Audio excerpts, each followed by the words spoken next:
দেশে থেকে পোলাপাইন ভাবে আহা প্রবাসে গেলে কত শান্তি আর শান্তি। গেলেই মনে হয় টাকার টাকা, যে প্রবাসে টাকা ফালায় রাখছে ছিটায় রাখছে খালি তুল মামা, আরে বাপ উঠ আমার টাকা, উঠ আমার দেশে পাঠামো।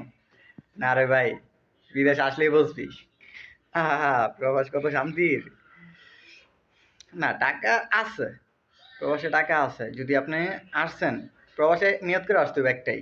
যদি আপনি প্রবাস যে কোনো সৌদিতে আসেন বা আদার্স যে কোনো কান্ট্রিতে আসেন, আপনার নিয়ত একটাই করতে হবে, চেষ্টা করতে হবে, পরিশ্রম করতে হবে, তাইলে আপনি সফল।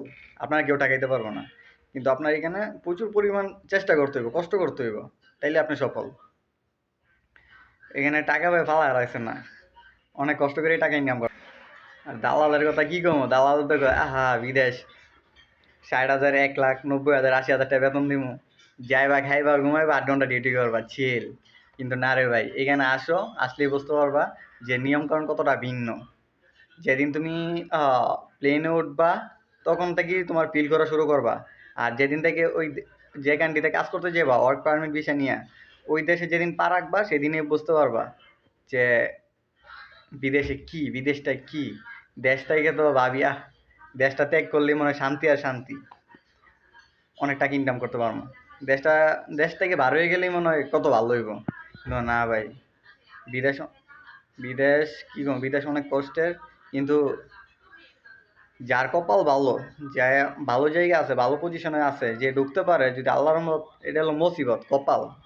যদি ভালো কাজ টাজ পাই তো আলহামদুলিল্লাহ, ৮ ঘন্টা ডিউটি হলো আলহামদুলিল্লাহ, ১০ ঘন্টা ডিউটি হলে যদি ভালো কাজ পাই আলহামদুলিল্লাহ, এগুলো নসিব। কেউ মনে করেন এই বিদেশে আইসা ঘুমায় ঘুমায় সারাদিন হাইটটা উইটটা ইনকাম করতেছে, বাড়িতে বাড়াতে ১,০০,০০০ টাকা। মিডল ইস্টে আইসা ঘুরে ফিরে ১,০০,০০০ ইনকাম করতেছে, কাম না কইরো। আর কেউ মনে করেন গাদার মতো কাটতে আছে, বেতন পাঠাইতেছে ২০,০০০ টাকা, তাও অনেক কষ্টে পাঠায় ২০,০০০। আবার অনেকে আছে সাপ্লাই কোম্পানি, কি কমু, ৩ মাস ৪ মাস ৬ মাস কাম করে, বেতন দেয় না। কিছু করার নাই। আপনি বাংলাদেশেও তো মনে করেন আন্দোলন করলে বেতন দেওয়া দেয়, কিন্তু এখানে আপনি আন্দোলন করার সিস্টেমও পাইতেন না। কাম করবেন কিন্তু বেতন পাইতেন না সাপ্লাই। আর ফ্রি ভিসায় আসবেন, ফ্রি ভিসায় আসেন সমস্যা নাই, কিন্তু পরিচিত লোকগুলো ধরে আইসেন, যারা একদম কি পরিচিত লোকগুলো বাটপারি করে, কারে বিশ্বাস করবেন। এই বিদেশের মাটিতে কারো বিশ্বাস করতে নেই, কারণ সবাই বাটপারি করে, পরিচিত লোকগুলো আরো বেশি বাটপারি করে। ফ্রি ভিসায় আমি মনে করি যেটা, আপনি নতুন অবস্থায় ফ্রি ভিসা আইসেন না, কোনো কান্ট্রিতে আইসেন না, সৌদি বলেন, মালয়েশিয়া বলেন, আদার্স যে কোনো কান্ট্রিতে ফ্রি ভিসায় নতুন অবস্থায় কেউ আইসেন না।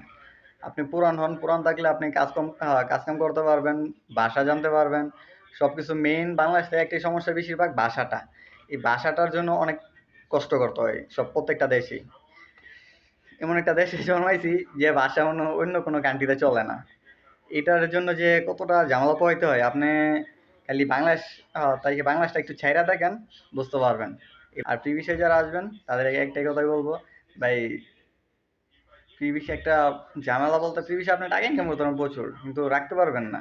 কারণ এখানে মনে করেন আপনার খানা খরচ নিজের, তারপর হচ্ছে টাকা নিজের, কারেন্ট বিল নিজের, গ্যাস বিল নিজের, পানির বিল নিজের, আপনার আকামার টাকা দিতে হবে বছর শেষে ১,৬০,৭০,০০০ টাকা। আপনি কাম করেন বা না করেন, এক ১.৫ লাখ থেকে ১,৬০,৭০,০০০ টাকা দিতেই হবে, এটা কপিলের ফায়দা।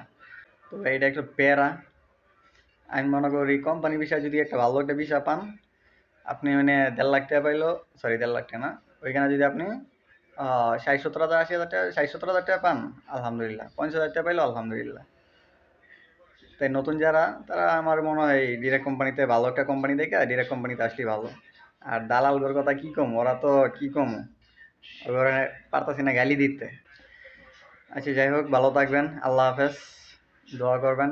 আর আমার ভিডিওটি যদি ভালো লাগে, উপকার হয়ে থাকে, তাইলে আমার চ্যানেলটি সাবস্ক্রাইব করে দিবেন।